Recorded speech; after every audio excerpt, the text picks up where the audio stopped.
Season 1 ಇಂದ 11 ತನಕ ನಾವು ಒಬ್ಸರ್ವ್ ಮಾಡಿದರೆ ನಿಮ್ಮ ಐಡಿಯಾಸ್ ಆಗಿರ್ಬೋದು ಅಥವಾ ಒಂದಿಷ್ಟು ಕಂಟೆಸ್ಟೆಂಟ್ಗಳಿಗೆ ನೀವು ಕೊಡ್ತಾ ಇದ್ರಿ ಕೂಡ. ಈ ಸೀಸನಲ್ಲಿ ನೀವು ಒಮ್ಮೆ ಬರಲ್ಲ ಅಂತ ಹೇಳಿ ಮತ್ತೆ ತಿರ್ಗಾ ಎಂಟ್ರಿ ಆಗ್ತಾ ಇರೋದು. ಸೊ ಈ ಕಾರಣಕ್ಕೆ ಎಕ್ಸ್ಟ್ರಾ ಐಡಿಯಾಸ್ ಅಥವಾ ಮನೆ ಆಗಿರ್ಬೋದು, ಬಿಗ್ ಬಾಸ್ ಮನೆ ಆಗಿರ್ಬೋದು, ಅದರಲ್ಲಿ ಏನಾದರೂ ಚೇಂಜಸ್ಸು ಇಂಥದ್ದೇನಾದರೂ ಎಕ್ಸ್ಪೆಕ್ಟ್ ಮಾಡಬಹುದಾ ನಿಮ್ಮ ಕಡೆಯಿಂದ? ಐ ಗೆಸ್ ಕೆಲವು ಐಡಿಯಾಸ್ ಇನ್ಕಾರ್ಪೊರೇಟ್ ಆಗಿರಲಿಲ್ಲ, ಅದಕ್ಕೆ ಎಕ್ಸಿಟ್ ಆಗಿದ್ದೆ. ಅದು ಇನ್ಕಾರ್ಪೊರೇಟ್ ಆಯಿತು, ವಾಪಸ್ ಬಂದೆ. ಹೇಳೋಣ. ಪಾಯಿಂಟ್ ಏನಂತಂದರೆ, ಇವಾಗ ವಾಪಸ್ ಬಂದ್ವಿ ಅಂದಮೇಲೆ I think it becomes personal ನಾವು. ವೈ ಪರ್ಸ್ನಲ್ ಅಂದರೆ irrelevant to how the show does, irrelevant to what happens, I will get paid. But ಅಷ್ಟೇನಾ? No.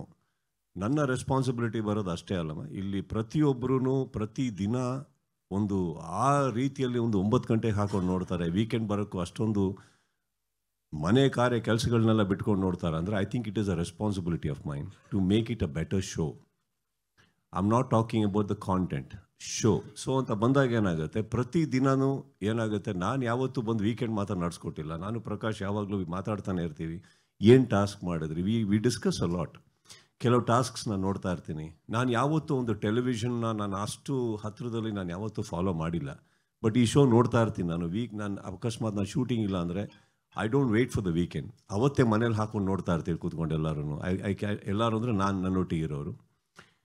I keep watching what is it. ಆವಾಗಲೂ ಇಮಿಡಿಯೇಟ್ಲಿ ಐ ಕಾಲ್ ಅಪ್, ಈ task ಚೆನ್ನಾಗಿ ಬಂತಿಲ್ಲ, ಈ task ಸ್ವಲ್ಪ ನೋಡಿ ಎಡವಟ್ ಹೊಡಿತು, it can do it. I think those 3.5 months really ಒಂದು ದೊಡ್ಡ ಫೌಂಡೇಶನ್ ಆಗುತ್ತೆ ತುಂಬ. ಈ ಇಡೀ ಚಾನಲಿನ ಇಡೀ ವರ್ಷಕ್ಕೆ, ಆ ಕಂಟೆಸ್ಟೆಂಟ್ಸ್ಗೆ, ಮುಂದೆ ಸೀಸನಿಗೆ ಬರೋ ಕಂಟೆಸ್ಟೆಂಟ್ಸ್ಗೆ, ಪ್ರತಿಯೊಬ್ಬರಿಗೂ ಒಂದು ದೊಡ್ಡ ಪ್ಲ್ಯಾಟ್ಫಾರ್ಮ್ ಆಗಿ ನಿಂತ್ಕೊಳ್ಳುತ್ತೆ and foundation ಹಾಕತ್ತದು.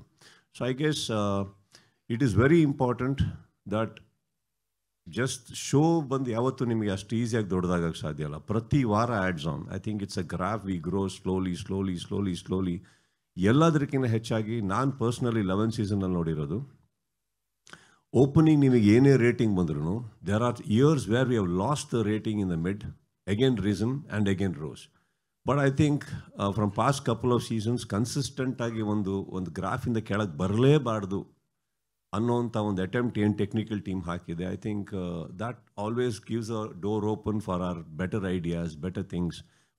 By the ultimate ನಾನೇನಿಲ್ಲ ನೋಡಿ, ವೀಕೆಂಡ್ ಆದ್ಮೇಲೆ ಮನೆಗೆ ಹೋಗ್ತೀನಿ, ಅವ್ರಿಗೆ ಬೇರೆ ಶೋ ಶೂಟಿಂಗ್ ಹೋಗ್ತಾರೆ. ಬಟ್ ಐ ಗೆಸ್ ಇಟ್ಸ್ ಆ ಕಂಟೆಸ್ಟೆಂಟ್ಸ್ ಯಾರು ಮನೆ ಒಳಗಡೆ ಲಾಕ್ ಮಾಡಿಟ್ಟಿರ್ತೀವಲ್ಲ, we have to justify their lifes, their families, everything.